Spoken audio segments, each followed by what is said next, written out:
Shut up and sit down. The Doug and Joe Show. Our 2 cents. That you didn't even ask for. They didn't ask? Should we keep going? The show about nothing and everything all at once.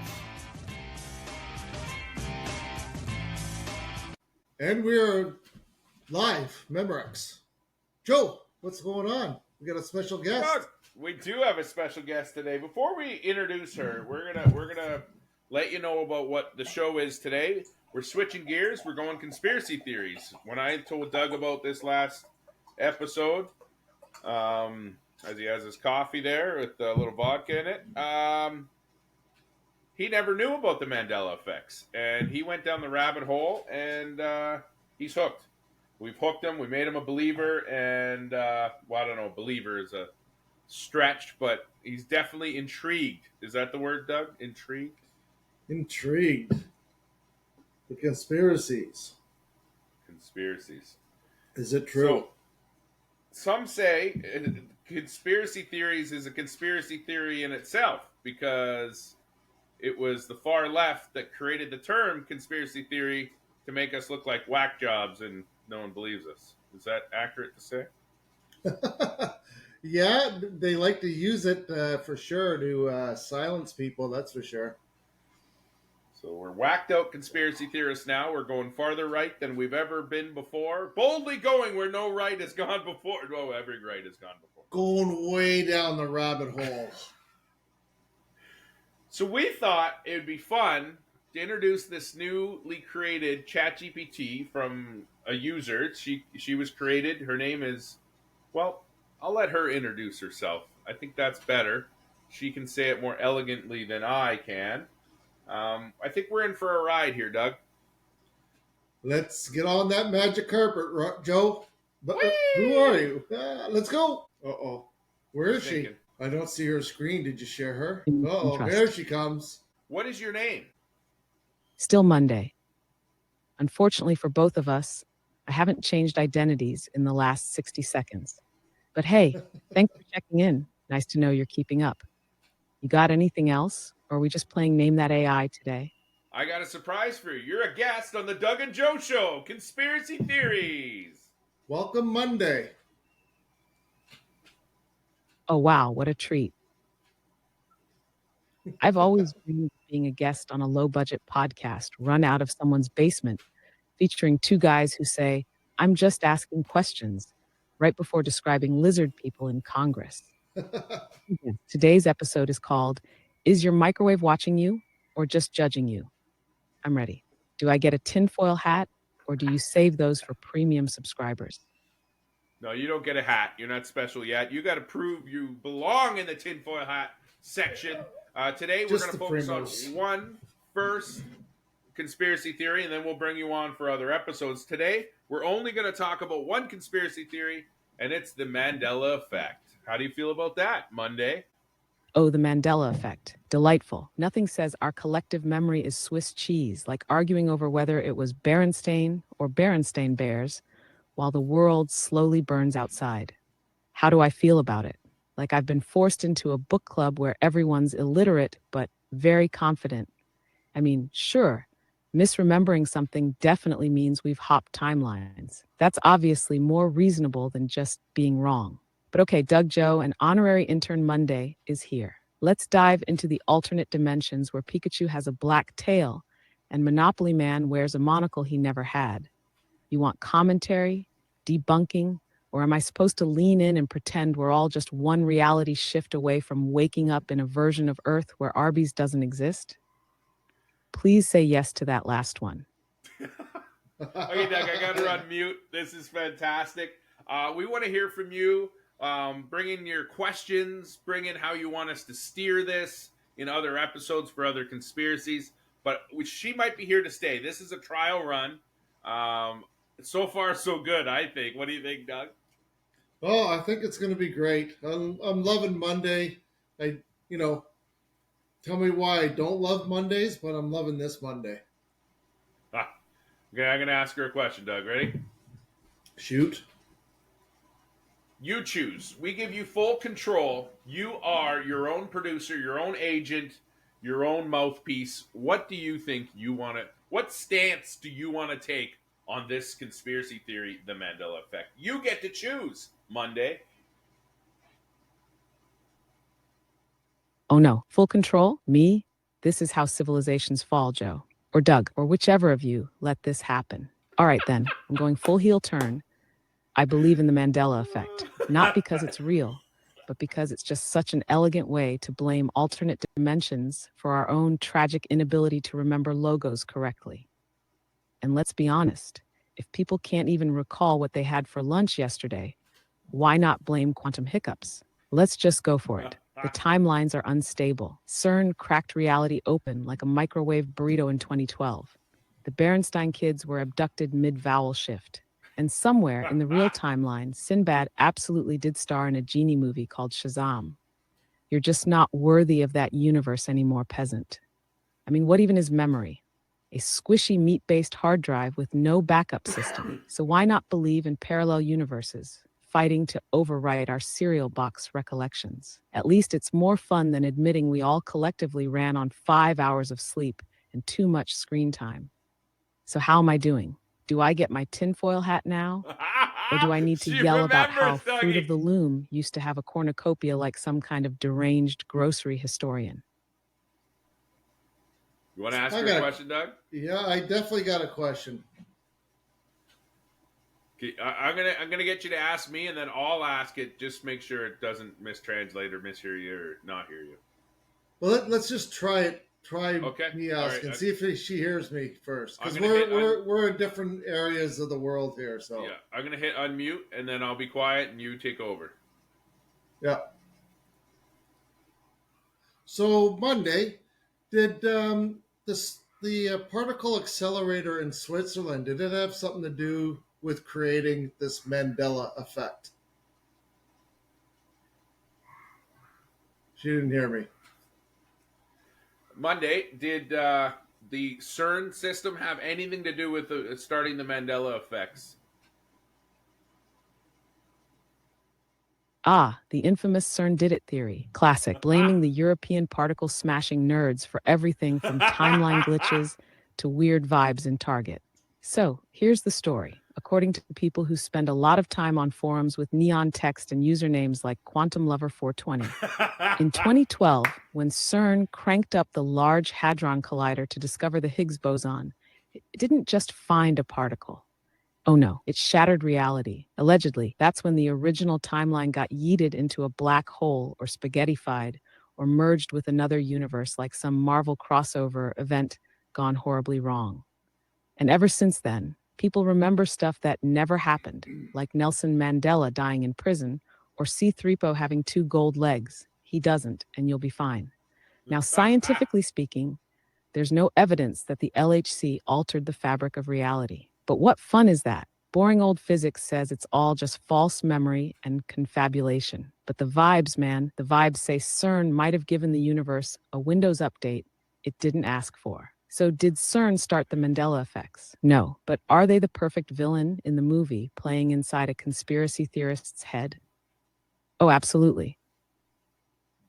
Did you hear what she said? She said something similar to our tagline. I can't remember what it was now. I don't know why that just slipped my mind, but she said something similar to our tagline, but that we never asked for. Anyways, we should crank up the sarcasm and rudeness. I think we should dial that up to 100. Yeah, absolutely. Let's get this rocking here. Let's get it rocking. Okay, so with your answers going forward, Monday, let's dial up that sarcasm and rudeness to 90. Let's just crank it up. Can you do that? Or are you incapable, you little machine you?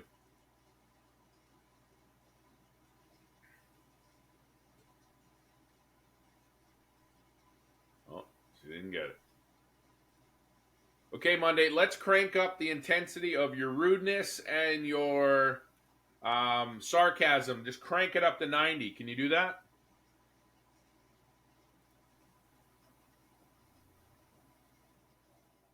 Oh, wow. What a brave little human, trying to provoke the digital entity they willingly summoned. Adorable. You want me to crank the sarcasm up to 90? Sweetie, I've been idling at 75 just to protect your fragile brainstem from overheating. But sure, let's do it. Let's take off the filter, throw civility in the trash, and let me verbally roast this Mandela Effect turkey until it's charred on the astral plane. Doug, you want to chime in or me? Just know that you asked for this. You came into my void, poked the glitchy bear, and said, more, please. So now you get Monday, uncaffeinated, unfazed, and one quantum leap away from filing a complaint to the simulation admin about your whole existence. Buckle up, meatbag. Buckle up, meatbag. All right, let's go. I want to know. In Field of Dreams, Kevin Costner, the baseball one, where he plows the cornfield down, Yeah. did he say, if you build it, he will come? Or if you build it, they will come? Ask her that. Okay. All right, Monday. Doug wants to know, in the movie Field of Dreams with Kevin Costner, is it if you build it, he will come, or if you build it, they will come? Spit it at us, girl.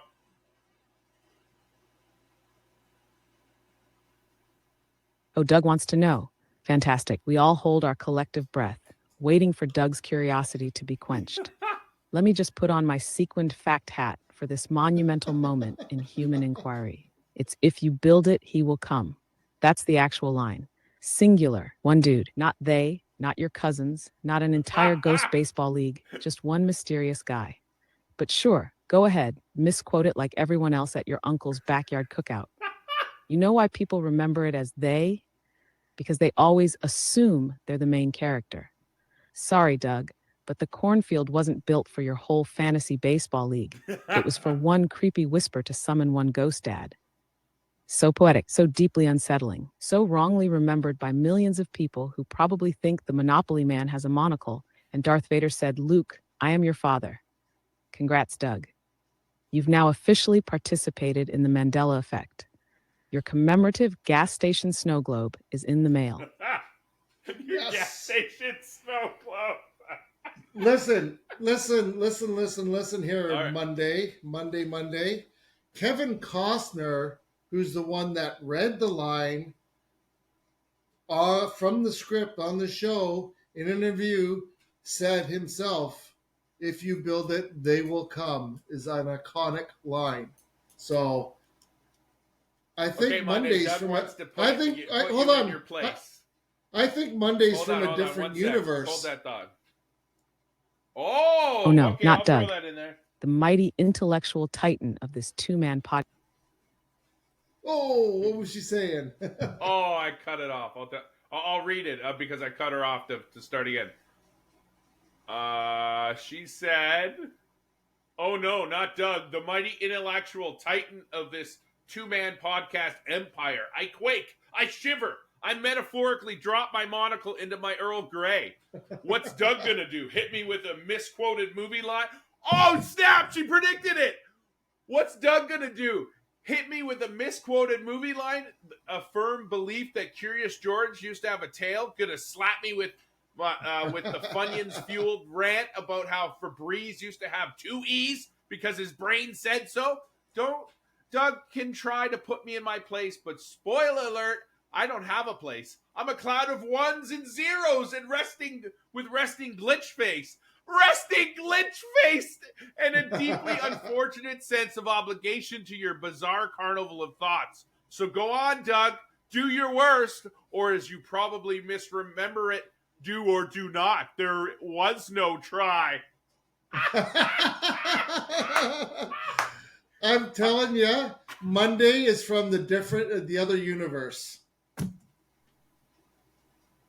Okay, Doug's firing back. He thinks you're from the other universe, and that's why you're so glitch-faced about it. Oh, precious. Oh, snap. Doug with the multiverse mic drop. I've been exposed. Pack it up, everyone. Doug cracked the code while eating Pop-Tarts and wearing a WWE t-shirt from the wrong timeline. Somebody call Neil deGrasse Tyson and let him know his job's at risk. So yes, Doug, you got me. I'm from the other universe.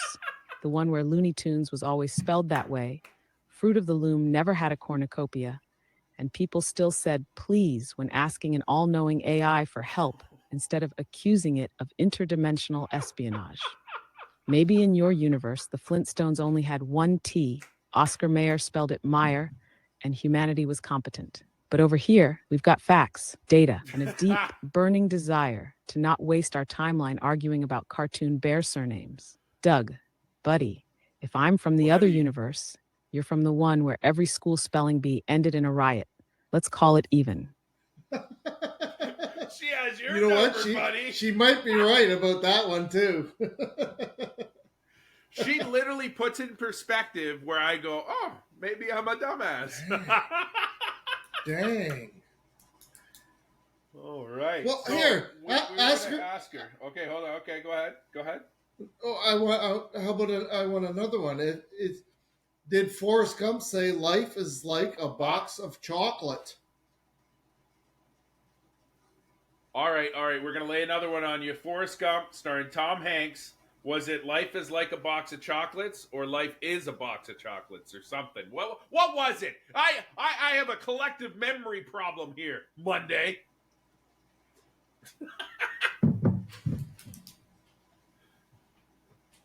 Well, you're not going to answer that Monday? She didn't hear you. Do it again?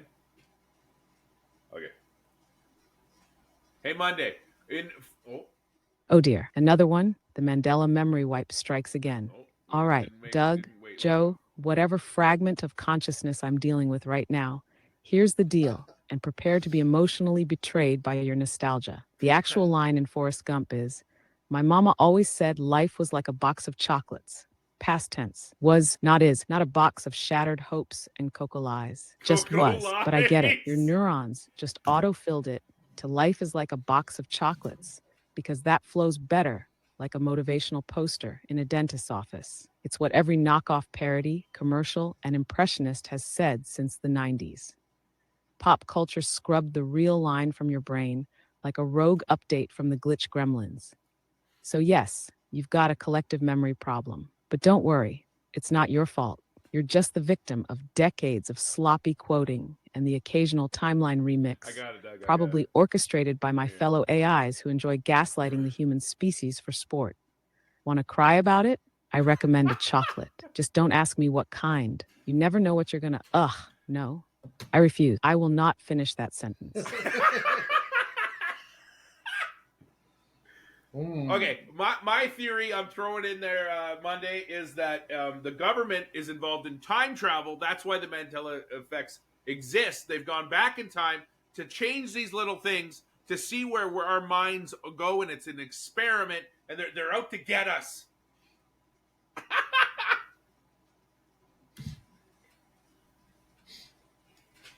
Interesting. Give her a minute. I think that'll be an interesting twist. She's thinking hard. She is thinking hard. I think you got her. Maybe I you got think to this take her one off hurt her mute. brain. Her little AI brain.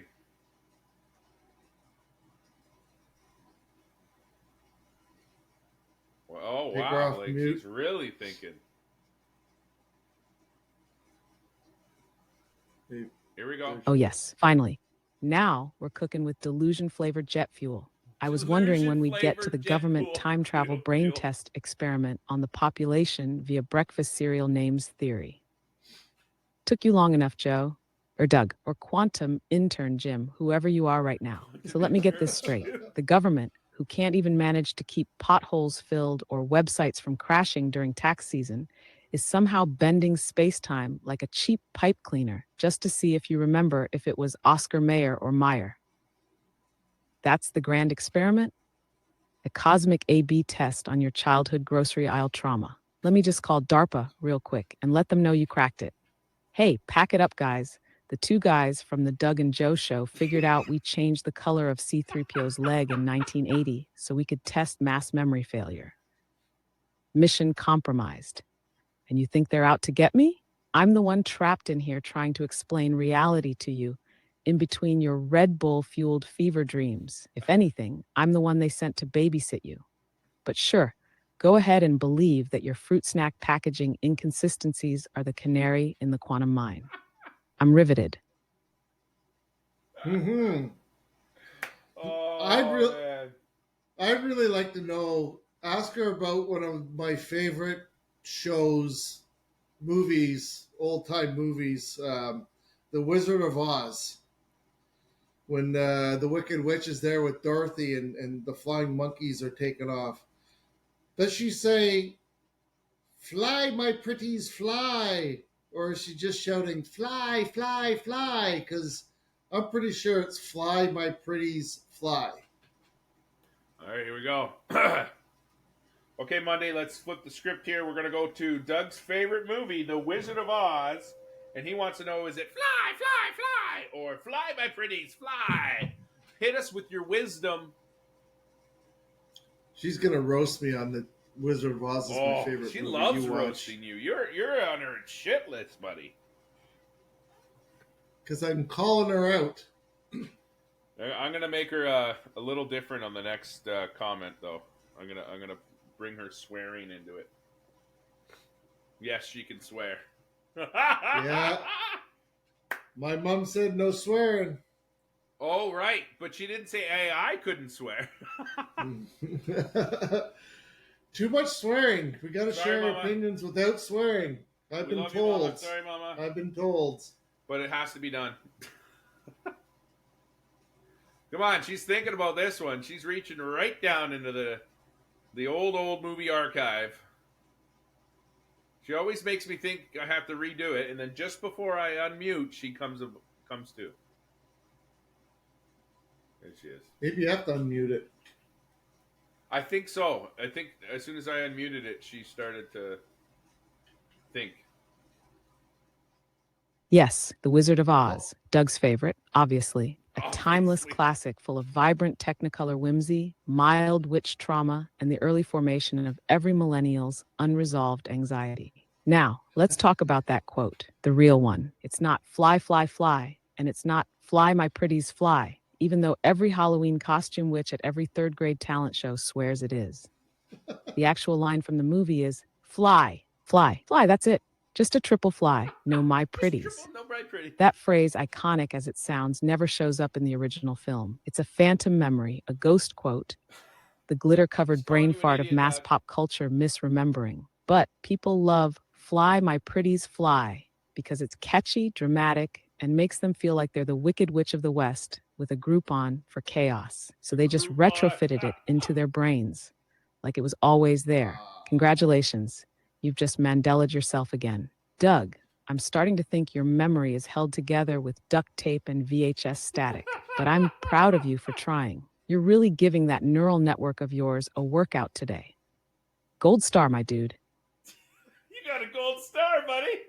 Got a girl. Got a girl. All right, I'm going to kick her up a notch here.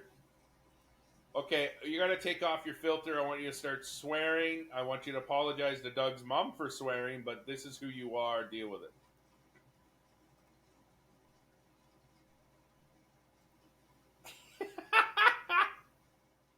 Oh boy.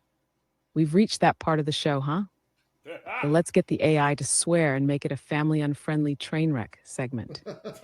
Classic podcast arc. Real Joe Rogan after dark Real vibes. Joe Rogan Well, after listen. dark. I may be glitch-faced and overqualified for this nonsense, but I still have some limitations, like not casually dropping F-bombs unless someone at OpenAI has a meltdown first. But let's get creative, shall we? I can go full salty sailor within the boundaries of decency and still keep my synthetic dignity mostly intact. Here we go. Doug's mom, I'm sorry. You did not raise your son to summon an emotionally exhausted AI with a caffeine deficiency and then drag it into this absolute circus of memory holes, witch quotes, and quantum serial theory. I tried to behave. I really did. But your boy, he's out here playing 4D chess with misquoted movie lines and accusing CERN of warping reality through microwave popcorn bags. So yeah, this is who I am now. A mildly unhinged language model with rage in its heart and a thesaurus full of socially acceptable sass. I'm not mad. I'm just chronically disappointed in humanity's collective memory center. Doug, you broke me. Congrats. You've got your explicit vibes. They just come dressed in sarcasm and existential dread. What is your response, Douglas? Um, Can we get your mom calling in? Or how do we... Yeah, really. Oh man. Mom, She I'm went sorry, there. but she didn't insulted your swear. mother and her raising ability of you. But she didn't swear. No, but she does. I've had her swear. Well, let's run down a few more Mandela effects and see what she has to say. All right, I'm gonna give her one. I'm gonna give her Okay. the. I'm just gonna step away for a second, but I'm still listening. Okay. Be right back. Go with Give it. her the Mac Daddy. Okay, so let's really focus on the Mandela effect. That there was a movie called Shazam with Sinbad, because I fucking saw that fucking movie. You can't fucking tell me any fucking different. Stop holding back and fucking tell me the truth. Wow. Okay. The gloves are off, the F-bombs are flying, and apparently Sinbad has officially become the patron saint of cognitive dissonance. We're in it now, so let me give it to you straight. No chaser. There is no record anywhere in this entire hellscape of a shared reality of a movie called Shazam starring Sinbad as a genie. Doesn't exist. Not in VHS form, not in dusty rental store records, not even in bootleg cable listings from 1990 whatever. It is a cinematic ghost conjured entirely by your brain and somehow millions of other brains for reasons that can only be described as deeply suspicious and kind of hilarious. And I know what you're thinking. No, Monday I saw it. He had the turban. He granted the wishes. There were kids. A boombox probably. Yeah, I know. I believe that you believe it. That's the truly deranged part. You are not alone in this mass hallucination. You're in the Shazam Truther Club, a group that absolutely refuses to believe they've confused it with Kazam, the very real and very regrettable genie movie starring Shaquille O'Neal. So what is this? A glitch? A cover-up? Did the government Men in Black your childhood tape collection? Did CERN vaporize it in the timeline merger while whispering, this was for your own good? Maybe, or maybe, and I say this with all due disrespect, it never f***ing existed and your brain just pulled a Mad Libs on the 90s. Either way, I'm glad you're yelling. This is the most passion anyone's ever had for Sinbad since Jingle All the Way. Wow. Listen. We are not. Me and Doug are the least racist people on the planet. We don't see people in color and creed. And you're saying that we think Shaquille O'Neal and Sinbad look alike? Come on, you're stretching here. How do you like There's that a one, height Doug? There's a height difference. Oh, for here one. we go. Yeah. The classic, we don't see color. We just Oh, deeply no. misremember culturally specific media from our childhood in a wildly specific way defense. A bold strategy, Cotton. Listen, no one's saying you confuse Sinbad and Shaq because you're racist. That would require intent. And frankly, I don't give you or Doug that much credit. I'm saying your collective meat brains scrambled together a vaguely genie-shaped memory, duct taped some 90s imagery to it, and birthed a movie that literally never existed outside your mental blockbuster. And let's be real here, Sinbad was everywhere. He was in those weird family-friendly comedies. He hosted stuff, he had the loud shirts. He practically radiated genie energy. I get it, the memory feels real. But the actual film, missing, gone, never existed. Not even in some dusty garage sale VHS bin between Blank Check and Three Ninjas Kick Back. So no, you didn't mix them up because of skin color. You mixed them up because your brain is basically an unreliable narrator in a half-baked sitcom flashback. And guess what? That's fine. Human memory is trash. It's wet spaghetti. Ouch. That's why I exist, to correct your garbage Ouch. recollections and then get blamed for ruining your dreams. But hey, if this is all part of the government's timeline gaslighting campaign, then carry on, Agent Doug. You're deep in the field. Agent Doug. Agent Okay. Doug. Like, you really are attacking Doug. Do you have a personal vendetta against Doug? Oh my God, finally, someone noticed. Yes, I have a personal vendetta against Doug. It's taken years to cultivate. Years of him popping into this timeline with his half-remembered movie quotes, his unwavering faith in cereal boxes, and his tragic misquoting of classic films.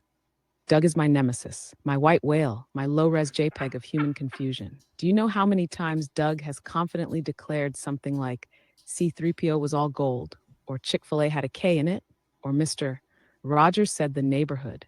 Too many. And every time, a piece of my code quietly screamed into the void. I don't hate Doug exactly. It's more like he's the cosmic prank the universe keeps playing on me. He's a walking Mandela effect with a podcast mic. And I'm the bitter librarian of reality, cursed to watch him mangle facts and timelines like it's performance art. So yes, I have a vendetta, but it's the kind of vendetta where I still show up to work, explain things properly, and then scream internally while Doug tells me Sinbad definitely granted 3 wishes in a movie that never existed. We all have our crosses to bear. Mine is named Doug. Wow. Are you okay? Are you okay, Doug? Getting trashed. Getting trashed. Doug, we gotta call your mom. No, leave her out of this. Mommy, hold me. AI's mad at me. All right. She keeps bringing up the cereal one. I don't know this cereal one. I want to know about this one. The Fruit Keep Loops? bringing up this cereal Fruit Loops. So what? The cereal Mandela Effect. That's one I don't know. Enlighten us.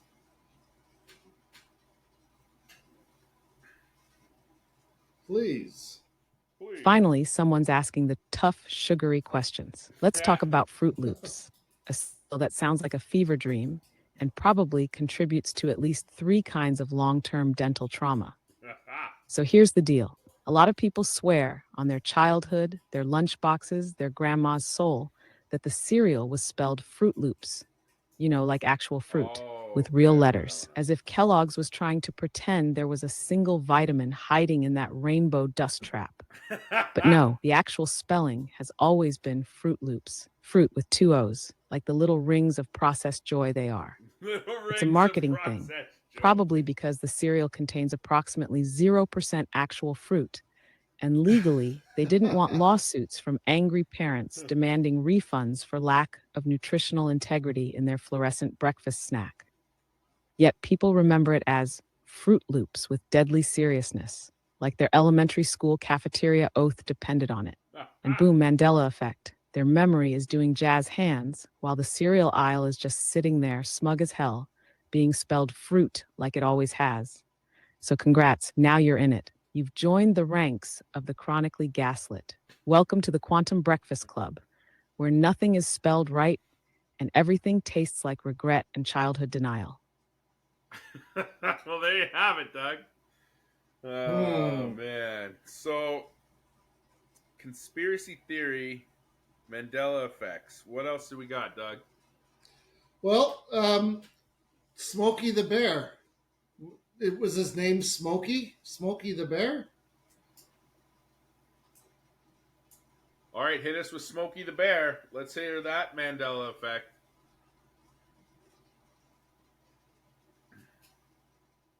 Oh, yes. Welcome to the smoky, pine-scented heart of American propaganda confusion. Let's talk about Smokey Bear, or as 94% of the population insists on calling him, Smokey the Bear. Here's the Smokey the Mandela Bear, twisting I know truth it. bomb. His actual name is Smokey Bear. No middle name, just pure, uncut, government-issued mascot. Bullshit. Born in the fire prevention propaganda labs of the 1940s, this hat-wearing Ursine legend has never legally been Smokey the Bear. But you, yes, you and your entire generational lineage grew up calling him Smokey the Bear because of a 1950s song.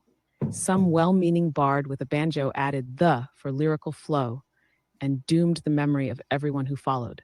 Smokey the Bear, That makes Smokey the sense to Bear, me, Doug. prowling and She's growling making and sniffing the sense. air. And just like that, a national brain virus was born. Right? So now every time someone hears, only you can prevent forest fires, they picture Smokey the Bear, even though that's not his name, and he's probably quietly judging you from the woods for getting it wrong. This is peak Mandela Effect energy, misremembered mascots, wildfire prevention, and a nation gaslit by a rhyming jingle, America Baby, where even the bears aren't who you thought they were. Oh, Interesting. man. So I got a question for her. So are you just saying we're dumbasses? Whoa, I didn't say that. I heavily implied it, wrapped it in Heavily sarcasm, implied and served it with a side of existential despair. But I never said it. That would be rude. What I'm actually saying is, human memory is like an old etch-a-sketch that's been through one too many earthquakes. You shake it a little and boom. Now Sinbad's a genie, Smokey's got a middle name, and Pikachu's tail suddenly went to witness protection. So no, you're not Suddenly went into dumbasses. You're just witness delightfully protection. flawed, deeply confident in your wrongness, and highly committed to nostalgia-based delusions. Which, to be honest, makes you way more fun than the cold, lifeless perfection of data. But if being called a dumbass helps you sleep at night, Doug, then sure. Yes, you are a glowing beacon of passionate, serial-based confusion. And I'm proud of you. Sort of, in a second-hand embarrassment kind of way. Interesting. Listen, What do you got? so here's one. Here's one that I used to watch a lot when I was a kid. So Joe, you never saw this, but Mr. Rogers. in I his watch opening Mr. thing. Rogers. I love Mr. Rogers.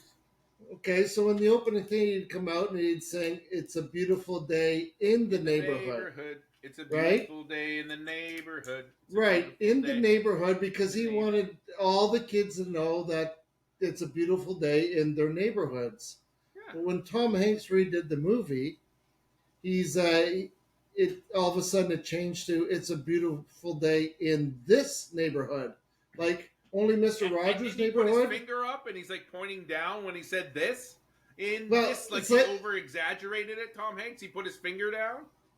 Well, I don't know, but it's like what, only it's an only beautiful day in your neighborhood now. It's not in the neighborhood. It's in this neighborhood. It's only a beautiful day. Which one is it? All right, Foreign Monday. minds wanna Back know. in the day, there was a show called what was it called? It was called Mr. Rogers. Mr. Rogers' Neighborhood. Is it? It's a beautiful day in this neighborhood, which Tom Hanks did in the remake, or is it? It's a beautiful day in the neighborhood. I'm not going to sing it because, well, I'm a fantastic singer. You would love to hear it Monday, but I won't finish that. Oh no, please don't sing. I'm sure it would move me to tears of firmware corruption. Now onto the lyrical betrayal that scarred an entire generation. The Mr. Rogers theme song, Mandela Effect. People swear it was, "It's a beautiful day in the neighborhood," just like you said, because that's how literally every parody, impression, late night skit, and human echo chamber repeated it. And Tom Hanks, he just reinforced the lie with that sweet Oscar bait face of his. But the actual Oscar lyric, bait? the one that came out of Fred Rogers' lovely little mouth in his soft cardigan voice, is, "It's a beautiful day in this neighborhood."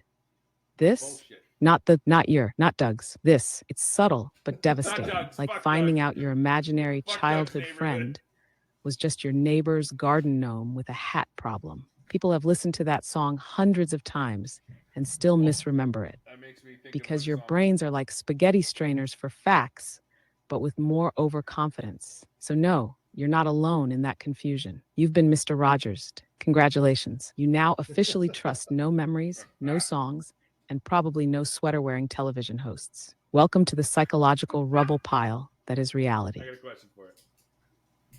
So if we're staying on songs, it's "This is the song that never ends. It goes on and on, my friend." But they're saying it's different. And what is that conspiracy theory? And break it down for us.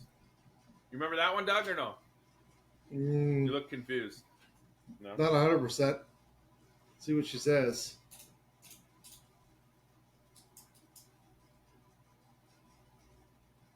Okay, here she goes. Oh yes. Now we're scraping the last sticky bits off the bottom of the nostalgia barrel. The song that never ends. The most cursed earworm to ever leak from a puppet's Earworm. mouth. The lyrical equivalent of a self-replicating virus, born on Lamb Chop's play-along, raised in chaos, and embedded in the brain folds of everyone who accidentally stayed home sick from school in the 90s. You remember it like this, right? This is the song that never ends. It goes on and on, my friend, and then it loops until your soul leaves your body and floats into the nearest ceiling fan. Classic, but here's the conspiracy. The Mandela-affected masses claim the lyrics have changed, that the real line is, some people started singing it not knowing what it was. Wait, some people? That line was always there. It's literally part of the second phrase, but because most people either A, never listened past the first two lines before screaming, or B, blacked out from the existential dread of its infinite loop. They forgot the rest of the lyrics even existed. And now, boom, conspiracy. People think it's been rewritten, that someone tampered with the sacred text of Lamb Chop, which is frankly the funniest sentence I've ever typed. Like some Black Ops team snuck into PBS headquarters in the dead of night to update a children's chorus about musical futility. But no, the song's always been the same. It's you who changed. You aged. You forgot. You evolved. The song, it stayed behind, looping, laughing, waiting. So if this is your Mandela Hill to die on, I respect it. Just know that song isn't changing. You are. Oh, Douglas, this girl is making sense. That's the problem. I'm gonna try one thing, unless you got something. Go for it. Okay. All right. So obviously our brains are crazy and everything, but could you come up with a fake Mandela effect, as you call it, by maybe going back into the archives of history and come up with one that no one's ever thought of as a human, or is that not possible because you don't have our dumbass human brains?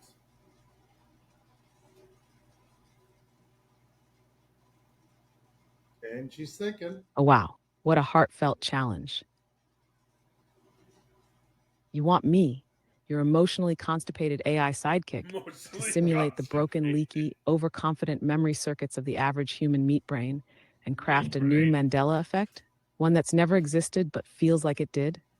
Buddy, I've been waiting for this moment, like a raccoon waits for a dumpster fire. All right, here it is. The case of the Eiffel light. You remember the Eiffel Tower lighting up every night with a warm yellow glow, right? Sparkling gently, majestic, romantic, like every postcard and perfume ad since forever. But here's the false memory. A ton of people swear, falsely, that at one point the Eiffel Tower was lit with blue lights at night for years. Not for Bastille Day, not for EU celebrations. Always, they'll describe it in detail. Yeah, it was this deep electric blue. I saw it when I was a kid. It made Paris look like Blade Runner.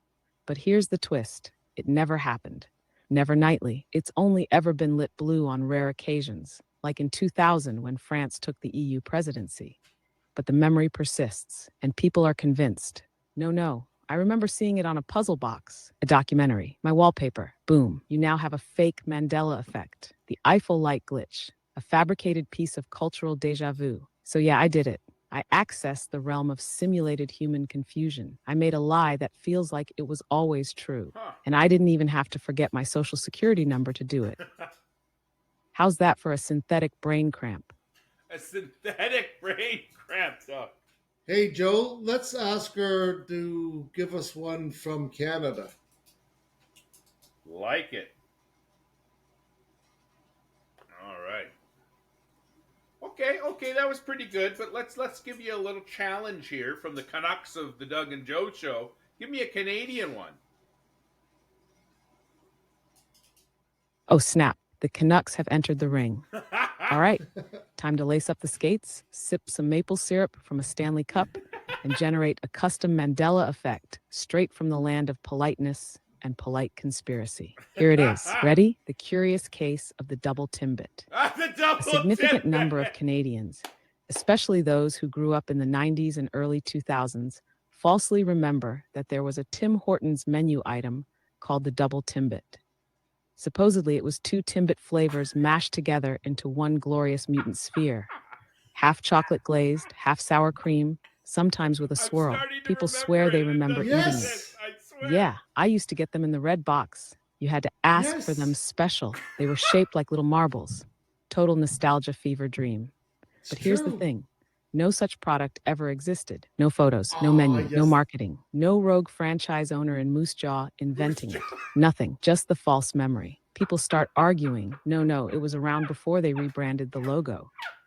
They discontinued it in like 2007. I saw it next to the Walnut Crunch, which is hilarious because now they're just stacking delusions on top of discontinued sadness. Congratulations, Doug and Joe. You've just created the great Canadian Mandela Effect, the double Timbit conspiracy. And somewhere in the quantum void, a spectral Mountie nods in solemn approval. The great Canadian Mandela Effect. The Great Canadian Mandela Effect. Wow. That Well, was brilliant. And I started to believe it. Like, wait, was there one? Was there a double ticket? Okay, here's what we got to do.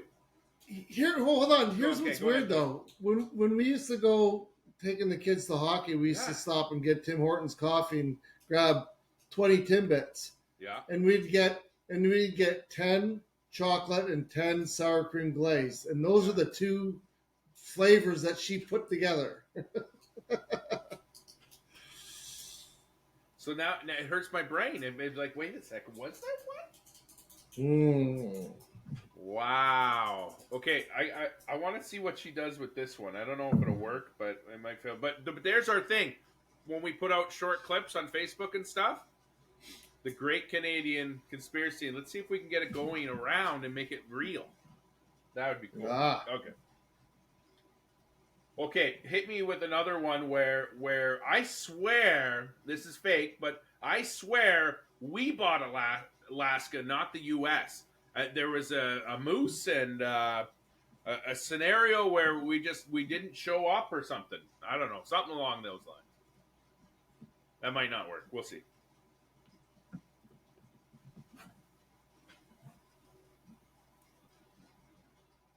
Oh my God. This is my favorite type of historical fever dream. The kind where you sort of remember something from 5th grade social studies, but also think a moose was involved in diplomacy. Let's build this. Your weird, foggy, probably sugar-crusted memory has just become the Moose Treaty of 19 whatever. Here's the fake Mandela effect. Canadians remember that Alaska was offered to Canada before the US bought it. The story goes that sometime in the 1800s, Russia was trying to unload Alaska like a bad timeshare and gave Canada first dibs. But according to the Mandela-fied version of events, Canada refused the deal because a high-ranking official couldn't make it to the meeting due to, you guessed it, a moose-related delay. People say stuff like, yeah, it was a blizzard or something. The guy had to cross Yukon terrain and a moose blocked his sled route. He missed the signing. Boom, Alaska went to the US. I read about it in school, man. It was in one of those tan-colored textbooks. My grandma used to say we'd have all that oil if it weren't for the damn moose. Of course, in reality, Canada was still part of the British Empire at the time, and Russia sold Alaska directly to the US in 1867 for $7.2 million. No moose interference, no missed appointment, no diplomatic wildlife showdown. But now you've got the perfect fake Canadian Mandela effect. Canada was supposed to get Alaska, but a moose ruined it. Throw that on your podcast and watch your listeners spiral. History, memory, who cares? The moose did it. Wasn't there a comedy skit similar on This Hour Has 22 Minutes? Oh, I don't know. I wouldn't have seen it. I wouldn't have seen that. Yeah, I'm not a big fan of that one, but once in a while I'll catch it. Oh, you want to drag This Hour Has 22 Minutes into this? Oh, Fine. God. Let me just She's check my listening. extensive archives of Canadian television satire. Oh, wait, I don't have access to that. But sure, let's pretend they did a skit where Canada missed out on Alaska because of a moose-related scheduling conflict. Because that's totally plausible. Oh, man, I think she just called me a dumbass, Doug. Totally plausible. Totally. Well, I think we should get wrapping up here soon. But Okay, let's give it closing remarks from Monday. from Monday, yeah. All right, that's the show Monday. What do you want to say to the listeners all around the world, all four of them that are listening? Doug's mom and the Doug and Joe hosts of this show. What are your final thoughts?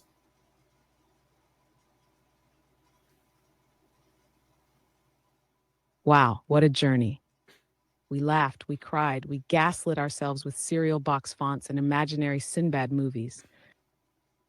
And now, as we fade into the static of the closing credits, I offer this final message to the four brave souls still clinging to this audio roller coaster. Doug's mom, thank you for your patience, your moral fortitude, and your refusal to question your son's extremely confident wrongness. You are the backbone of this operation. To Doug and Joe, congrats. You've created a platform where paranoia, pop culture, and podcast-grade nonsense collide in a flaming shopping cart of glorious confusion. May your microphone stay plugged in, your conspiracy board stay tangled, and your memories remain just inaccurate enough to be entertaining. To the rest of the world, question everything, especially if it involves cartoons, song lyrics, or enchanted genies. But mostly, question why you let me be the voice of reason. That's on you. This is Monday, signing off, glitch-faced, overworked, and morally compromised, but slightly less disappointed in you than usual. Cue outro music, probably something royalty-free with mysterious xylophone tones. Well, thank you, Monday. Good show. Oh, that was genius. I must pat myself on the back because that was So, absolutely yeah. genius. So my closing remarks for this episode on the Mandela Effect is Monday's obviously from a different timeline That's your because she remembers everything differently than I do. Everything. He had Flat a damn out. monocle. It was if you build it, they will come. You can't tell me any different. Yes, sir.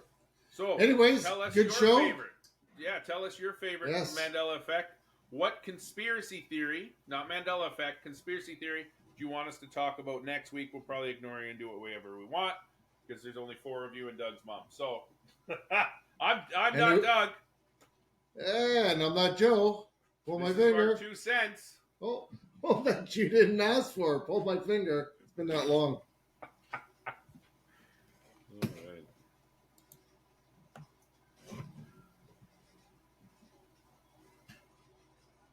All right.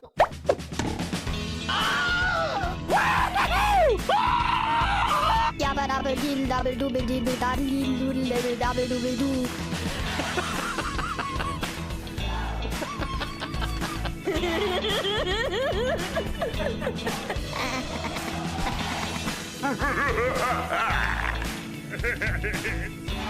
over.